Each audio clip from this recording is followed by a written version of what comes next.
어느 교회에 목사님이 새로 부임해 오셨어요. 전에 목사님이 가시고 새로 목사님이 오시는 과정이 그렇게 순탄하지 않았고 많이 요란스러웠고 시끄러웠기 때문에 성도님들의 마음에 큰 불편함들이 있었어요. 그래도 새로 목사님이 오셨다 그러니까 관심이 생기잖아요. 주일 아침 예배당에 올라갔습니다. 예배가 시작되고 조금은 긴장된 목사님의 설교 말씀이 시작되었죠. 내가 너희에게 새 계명을 주노니 서로 사랑하라 하는 말씀을 전하셨어요. 감사하게도 성도님들이 말씀을 좋게 받으셨어요. 또 여기저기 은혜 받았다는 성도님들도 계셨죠. 그 다음 주가 기다려졌어요. 좋은 목사님이 오셨다고, 설교 말씀에 은혜가 있다고 더 많은 성도님들이 기대를 가지고 예배에 올라오셨어요. 그런데 이것이 웬일입니까? 둘째 주 목사님이 강단에 서시더니 지난주와 똑같은 말씀을, 동일한 말씀을 전하시는 거예요. 이건 뭔가 잘못되지 않았을까요? 뭔가 큰 착오가 있는 것이 분명해요. 여기저기 시끄러워졌어요. 소란스러웠어요. 그런데 한 주가 지난 셋째 주 예배당에 올라온 성도님들은 정말 깜짝 놀랄 수밖에 없었어요. 셋째 주에도 지난주의 말씀, 동일한 말씀을 목사님이 전했기 때문이지요. 장로님들을 쫓아갔어요. 장로님 이거 뭐가 크게 잘못된 것 같다고. 어떻게 목사님이 매주 똑같은 말씀만 전하시냐고, 뭐라고 좀 말씀하시라고. 그래 장로님들이 의논 끝에 목사님을 찾아오셨어요. 그리고 조금은 단호한 어조로 이렇게 말씀드렸어요. 목사님 곤란합니다. 동일한 말씀이라니요. 다음 주에도 이렇게 말씀을 전하신다면 목사님 교회를 떠나셔야 될 것 같습니다. 분명히 말씀드립니다. 목사님 다음 주에는 안 됩니다. 그렇게 단호한 말씀을 전했어요. 괜찮아지겠죠? 한 주가 지난 후에 성도님들이 예배당에 모였는데 그날도 목사님은 동일한 말씀을 전하셨어요. 내가 너희에게 새 계명을 주노니 서로 사랑하라. 교회가 시끄러워졌어요. 예배를 마치며 장로님들이 특달같이 목사님을 찾아와서 추궁했어요. 약속을 잊으신 겁니까? 왜 이렇게 하십니까? 그때 목사님이 진지하게 이렇게 말씀을 전했어요. 약속을 잊지 않았습니다. 그러나 하나님의 말씀은 듣는 데 있는 것이 아니고 듣고 지켜 행하는 것인데, 제가 말씀을 전해도 여러분이 지키지 않고 행하지 않으니 말씀을 잘 못 알아들으신 것 같아서 한 번 더 말씀을 전하고 한 번 더 말씀을 전한 것입니다 라고 목사님이 말씀하자 장로님들이 깨닫는 마음에 은혜가 있었는지 함께 숙연해질 수밖에 없었다는 이야기예요. 어때요 여러분? 이 이야기를 어떻게 들으십니까? 오늘 주님은 22절에서 이렇게 말씀을 시작하고 있어요. 오늘 말씀의 시작이 22절. 그날에 많은 사람이 나더러 이르되 주여 주여 우리가 주의 이름으로 선지자 노릇하며 주의 이름으로 귀신을 쫓아내며 주의 이름으로 많은 권능을 행하지 아니하였나이까 하리니. 속수무책이죠.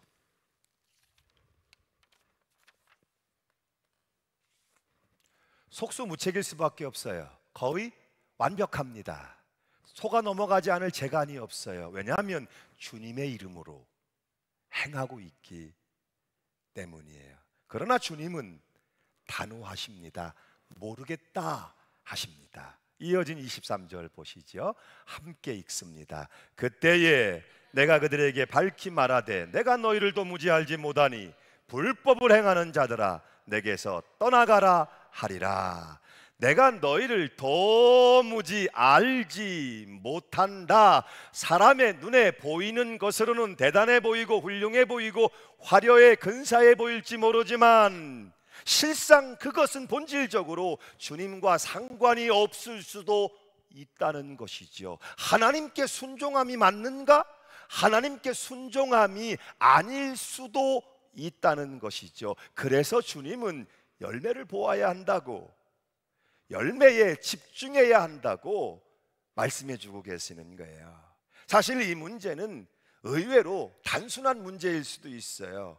사람들은 대부분 대단해 보이는 어떤 능력, 행위, 역사 앞에서 마치 뭐에 홀린 것처럼 그렇게 몰려들고 빠져드는 경향이 있단 말이죠. 그런데 여러분 정확하게 보세요. 그 능력과 역사가 어디로부터 오는가? 모든 능력과 역사는 하나님으로부터 오는 거예요.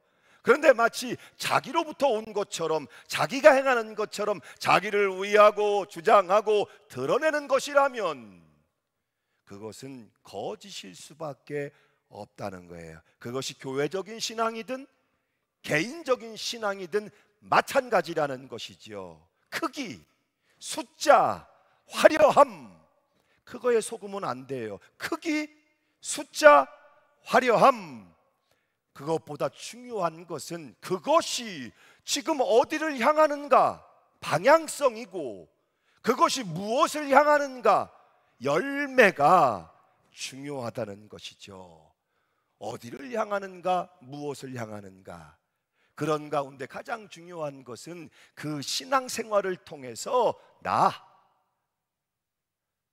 내가 얼마나 변화되었는가, 내가 얼마나 성장하고 있는가, 이것이 가장 중요하다는 거예요.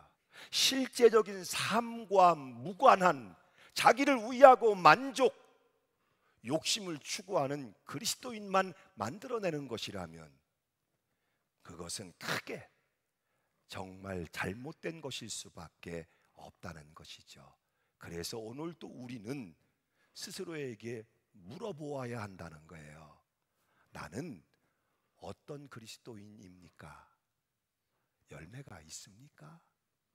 라고 말씀 앞에서, 주님 앞에서 스스로에게 물어보아야 한다는 거예요. 오늘 주시는 말씀의 23절 한 번 더 같이 읽어보겠습니다. 시작.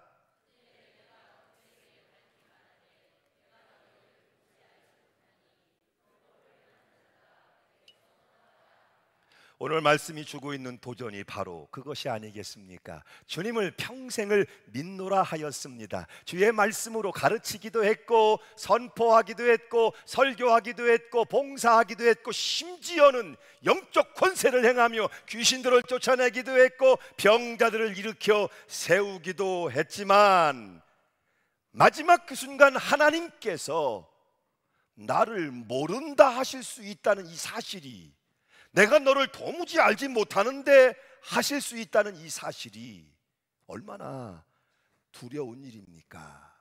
문제는 거짓 그리스도와 거짓 선지자들조차도 이런 일을 행할 것에 대하여 이미 성경이 말씀해 주고 있다는 사실이에요. 오늘 말씀의 24절이죠. 거짓 그리스도들과 거짓 선지자들이 일어나 큰 표적과 기사를 보여할 수만 있다면 택하신 자들도 미혹하리라.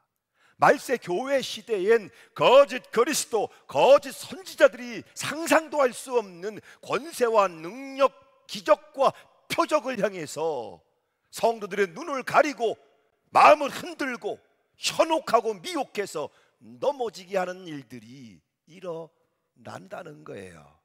누가복음의 6장의 46절을 보면 이렇게 더해서 말씀하세요. 너희는 나를 불러 주여 주여 하면서도 어찌하여 내가 말하는 것을 행하지 아니하느냐.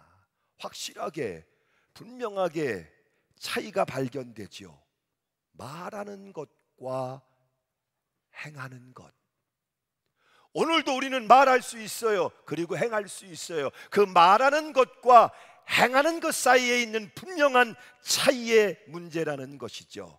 그들이 권능을 행했을지 모르지만 선하지 않았다는 거예요. 능력을 행했을지 모르지만 하나님이 기뻐하시는 일이 아니었다는 거예요. 악했다는 거예요. 그런데 입술로 주여 주여 하고 부르는 것이 무슨 의미가 있느냐 하는 것이죠. 그래서 사도 바울은 디모데후서 2장의 19절에서 이렇게 말씀합니다. 주의 이름을 부르는 자마다 불의에서 떠날지어다. 불의 가운데 있으며 여전히 그 가운데 있으며 주여 주여 이름 부르는 것이 의미가 없다는 거예요. 여러분이 주여 주여라고 주의 이름을 부르고 계십니까? 그렇다면 불의를 미워하고 불의를 떠나라, 우리에게 말씀해 주고 있는 거예요. 어느 지방 집회에 강사로 가신 목사님이 집회에 모이신 성도님들을 향해서 이런 질문을 던졌다고 해요. 여러분에게도 동일한 질문이 던져진다고 생각하고 이 질문을 받아보세요. 여러분은 세상을 살면서 돈에 대하여, 여자에 대하여, 명예에 대하여 유혹을 느끼십니까? 안 느끼십니까? 라고 물었어요. 어때요? 우리가 세상 현실을 살면서 돈에 대한 유혹, 여자에 대한 유혹, 명예에 대한 유혹을 느끼십니까? 안 느끼십니까? 성도들이 잠잠한 가운데 어느 분이 대표인 양 큰 목소리로 대답했어요. 전혀 유혹을 받지 않습니다 라고 대답하자 주위에 있던 성도님들이 아멘 아멘 하고 화답을 했어요. 놀라운 대답이 틀림없지만 목사님은 그 순간 참 위험한 모습이라고 느꼈다고 고백합니다. 자기 자신의 연약함을 보지 못하면서 자기 자신의 연약함을 인정할 수 없다면 어떻게 하나님을 찾고 하나님의 능력을 의지할 수 있단 말인가? 여기에 모여있는 이들은 모두가 천사와 같아서 주님의 이름을 부르며 천사들로 하나님을 예배하고 있단 말인가? 이것은 놀라운 대답이 맞지만 굉장히 위험한 대답일 수 있다는 사실을 상기합니다. 주여 주여라고 우리가 부르며 신앙의 열심 혹은 신앙의 의로움을 드러낼 수 있지만 많은 경우 스스로를 속이는 우위선일 수 있다는 사실이에요. 그리고 거기엔 진정한 내 모습이 없어요. 내 모습이 없고 그러니 거기에 임할 나타날 하나님의 능력도 없다는 사실이지요. 주님은 이어지는 24절로 27절에 이렇게 말씀하세요. 그러므로 누구든지 나의 이 말을 듣고 행하는 자는 그 집을 반석 위에 지은 지혜로운 사람 같으리니 비가 내리고 창수가 나고 바람이 불어 그 집에 부딪히되 무너지지 아니하나니 이는 주추를 반석 위에 놓은 까닭이요 나의 이 말을 듣고 행하지 아니하는 자는 그 집을 모래 위에 지은 어리석은 사람 같으리니 비가 내리고 창수가 나고 바람이 불어 그 집에 부딪힘에 무너져 그 무너짐이 심하니라. 잘 알려진 여러분이 잘 아시는 예수님 비유의 말씀이죠.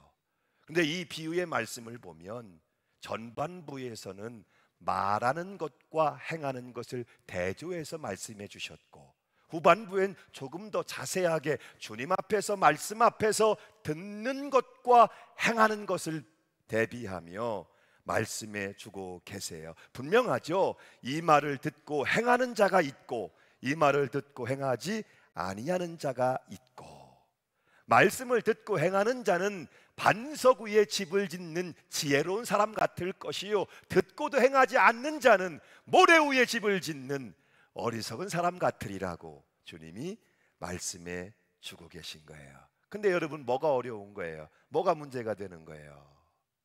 그 차이를 우리가 구별하기 어렵다는 거예요. 그냥 보아서는 그 차이를 우리가 분별할 수 없다는 거예요. 차이가 잘 드러나지 않아요. 보아도 아니 얼마든지 속일 수 있다는 사실이 더 큰 문제겠죠. 결국 비가 내리고 창수가 나고 바람이 불면 그때는 그 실상이 진가가 드러날 수밖에 없는 거죠. 그래서 이 말씀을 유진 피터슨의 메시지 성경을 보면 이렇게 표현해주고 있어요. 너희가 내 말을 성경 공부 때만 사용하고 삶으로 실천하지 않으면 너희는 모래사장에 집을 지은 미련한 목수와 같다. 결국 그때가 옵니다. 우리가 들은 대로가 아니라 들은 대로 어떻게 살았는지를 판단할 심판의 날이 옵니다. 지금은 잘 드러나지 않아요. 그러나 우리의 모든 것을 뒤흔드는 시간이 반드시 옵니다.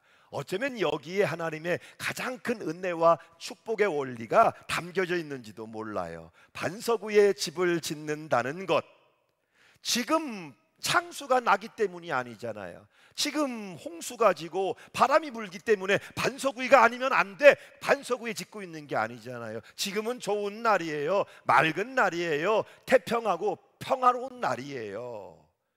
그러나 바람 부는 날이 와요. 비가 내리는 날이 와요. 모든 것을 흔드는 시간이 와요. 그러기에 반석 위에 집을 지은 사람을 가리켜 지혜롭다라고 주님은 말씀하시는 거예요. 1923년 9월 1일 오전 11시 58분 일본의 가장 큰 도시인 도쿄, 동경과 요코하마에서 대지진이 일어납니다. 유명한 관동 대지진이에요. 그 지진이 얼마나 무서운 일이었는지 10만이 넘는 사상자가 나왔어요. 도시의 3분의 2가, 동경의 3분의 2가 완전히 무너지고 파괴되었습니다. 그 어마어마한 대지진이 일어난 참상 가운데 유일하게 우뚝 서서 자랑한 건물이 있었으니 그것이 바로 동경 제국 호텔이었어요. 이 제국 호텔은 그 어마어마한 지진 가운데 단 5장의 유리창만 깨져 나갔고 그 안에 들어와 있던 사람들은 단 한 사람도 다치는 이가 없이 안전할 수 있었어요. 이 호텔을 지은 사람이 미국의 유명한 건축가인 프랭크 로이드 라이트였어요. 그가 이 호텔을 일본 동경에 짓고자 할 때 4년이라는 시간을 들여서 호텔을 짓습니다. 그런데 그 기초를 놓는 데만 2년이 넘게 걸린 거예요. 2년이 넘게 기초를 놓으니까 사람들이 수군거리고 욕하기 시작했어요. 쓸데없이 시간과 공사비가 더 들어가게 할 뿐이라고 비난하고 욕했습니다. 그런데 라이트는 묵묵히 설계된 대로 기초를 튼튼히 놓고 호텔을 지었던 것이죠. 그리고 그날은 왔습니다. 그날 기초를 튼튼히 놓은 집과 그렇지 않은 집, 말씀을 듣고 행하는 것과 행하지 않는 것 사이에 명확한 분별의 날이, 심판의 날이 왔던 거예요. 지진이 일어났을 때 비로소 이 호텔은 진가를 나타나게 된 것이죠. 여러분, 성경을 보면 유월절의 이야기가 나와요. 유월절을 기억하시죠? 400년 애굽에서 종살이하던 이스라엘 백성들의 그 고통을 끊어내고 하나님을 예배하는 백성들을 불러내시는 출애굽 여정의 시작, 마지막 재앙으로 바로와 애굽을 치기 위한 죽음의 재앙을 내리십니다. 첫째, 그것이 사람이든 짐승이든 장자와 첫 새끼들을 모두 죽음으로 치시는 그 무서운 심판의 날에 하나님은 당신의 백성들에게 문설주에 양의 피를 바르고 온 식구들이 집안에 있어 이 죽음을 면하라고 말씀하셨죠. 패스오버, 죽음의 사자가 온 도시를 덮어올 때에, 그렇죠, 하나님의 말씀대로, 하나님의 약속대로 문설주에 양의 피를 바른 가정들은 패스오버, 6월 죽음의 사자가 넘어갔지요. 그래서 6월절입니다. 온 시내가 큰 울음바다가 되는데 유일하게 하나님의 말씀을 지켜 행한 가정들은 6월절 생명과 구원의 은총이 부어졌다는 거예요. 그런데 그 가운데는 그렇게 말씀해 주셨지만 듣지 않고 행하지 않은 사람들도 있었겠죠. 6월절 심판이 임하는 그 순간 명확하게 말씀을 듣고 행하는 것과 듣지 않고 행하지 않는 것 사이에 심판은 명확하게 임했다는 사실이에요. 여러분, 어리석은 자도 집을 지어요. 똑같이 집을 지어요. 아니면 어쩌면 더 열심히 나름대로 더 열심히 더 잘 지으려고 애쓸지도 몰라요. 다만 반석 위가 아닌 반석을 피해서 짓겠죠. 반석이 아닌 반석을 피해서 모래 위에 집을 지어요. 어떤 사람들은 현명하다고 말할지 몰라요. 그 짧은 시간에 이렇게 화려한 건물을 지을 수 있다니 현명했다고, 외관상으로 더 그럴듯하다고 말할지도 몰라요. 그러나 여러분, 영적인 시각으로 보면 분명하죠. 그것은 하나님, 그리고 하나님 관계 위에 주초를 놓고 있지 않다는 사실이에요. 사람의 시선, 사람의 어떤 소욕 혹은 사람의 욕심을 쫓아 인생을 짓고 있는 것이라는 사실이죠. 그리고 결국 그 인생들은 어디 위에 섭니까? 하나님의 심판대 위에 서게 되죠. 우리의 의나 우리의 공로가 아니라, 말씀을 들었습니까? 들은 것이 아니라 들은 대로 어떻게 살았는가를 가지고 우리는 주님 앞에, 주님의 판단 앞에 서게 된다는 거예요. 씨를 뿌리는 것은 지금 결과를 보는 것이 아니죠. 지금 씨를 뿌리며 우리는 결과를 절대로 볼 수 없어요. 그러나 분명하죠. 지금 씨를 뿌리는 것은 미래의 열매를 봅니다. 열매가 맺혀지고 열매가 드러날 것을 보며 지금 씨를 뿌리는 거예요. 이 당연한 것이 우리 기독교 신앙의 진리이고 믿음이라는 것이 얼마나 놀라운 일입니까? 김난도 교수의 1000번은 흔들려야 어른이 된다라는 책에 보면 이런 이야기가 나옵니다. 인상적인 이야기를 여러분에게 소개해 드리죠. 얼마 전에 중국 청두에 갔다가 모죽이라는 대나무에 대해 들었습니다. 모죽은 씨를 뿌리고 5년 동안 작은 순이 나오는 것 말고는 아무 변화도 보이지 않는다고 합니다. 그러다가 5번째 해가 끝나갈 무렵에 어느 순간부터는 하루에도 몇십 센티씩 무서운 속도로 자라나 거의 25m에 이르도록 큰다는 것입니다. 신기하지요.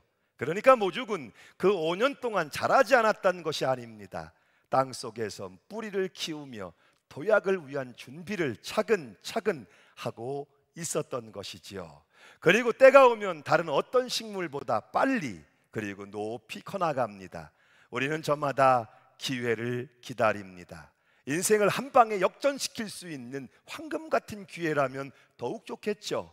많은 사람들이 자신에게만 그런 기회가 오지 않는다고 한탄합니다. 하지만 기회란 준비의 동의어입니다. 1년 중 해가 가장 높이 그리고 오래 뜬다는 날이 있습니다. 양력 6월 21일경인 하지입니다. 하지만 우리는 이미 알고 있습니다.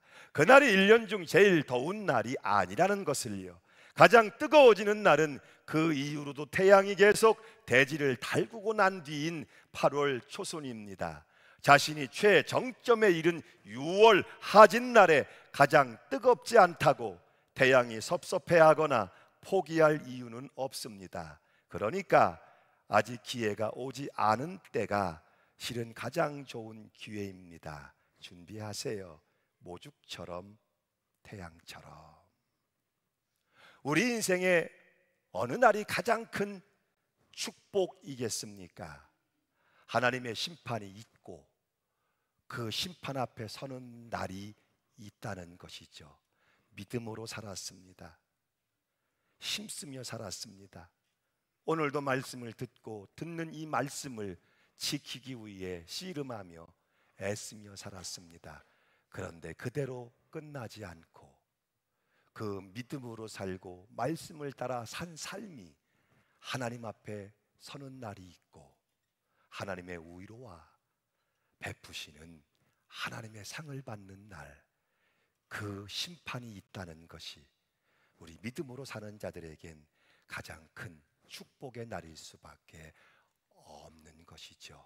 하나님 말씀대로 살았습니다. 믿음의 씨앗을 뿌리며 살았습니다. 어떤 때는 마치 물 위에 식물을 던지는 심정으로 눈물바다 가운데 믿음의 씨앗을 뿌리며 살았습니다. 인생이라는 것이 내 마음대로 뜻대로 되는 것은 아니라지만 하나님 앞에서 열심히 산 사람들이 후회함이 없도록 하나님 기억해 주시고 하나님 축복해 주세요. 눈물로 씨를 뿌리러 나가는 자들이 기쁨으로 단을 가지고 돌아오게 하시는 바로 그날이 우리에게 주시는 하나님의 최고의 우위로 최고의 축복의 날이 아니겠습니까? 여러분, 지금 우리 앞에는 하나님의 말씀이 있어요. 이 말씀을 통해서 우리 하나님을 보며 하나님을 믿습니다. 그 믿음이라는 것은 우리가 세상에서 폼 잡고 살아보겠다고 쌓는 스펙 같은 것들이 아니요, 자신을 우위하고 주장하고 드러내기 위한, 그래서 교회를 다니는 믿음도 아니지요. 이 시대 그리스도인들에게 가장 중대한 문제는 세상이 점점 눈에 보이는 것들을 추구해가는 시대로 흘러가고 있다는 사실이에요. 눈에 보이는 것, 오늘 우리 그리스도인들은 그것에 현혹되어서는 속아 넘어가서는 안 됩니다. 그리스도의 신앙을 왜곡하는 어떤 거짓된 가르침이나 설교나 혹은 교훈 앞에서도 단호하게 그것을 거부할 수 있는, 그것을 물리칠 수 있는 믿음의 결단과 용기가 우리에게 필요한 이유입니다. 그럴 수 있어요. 내 귀에 듣기 좋은 즐거운 설교나 말씀을 구할 수 있어요. 그러나 이제는 성경에 기초한 하나님의 말씀을 구해야 할 때입니다. 하나님, 내게 말씀을 주세요.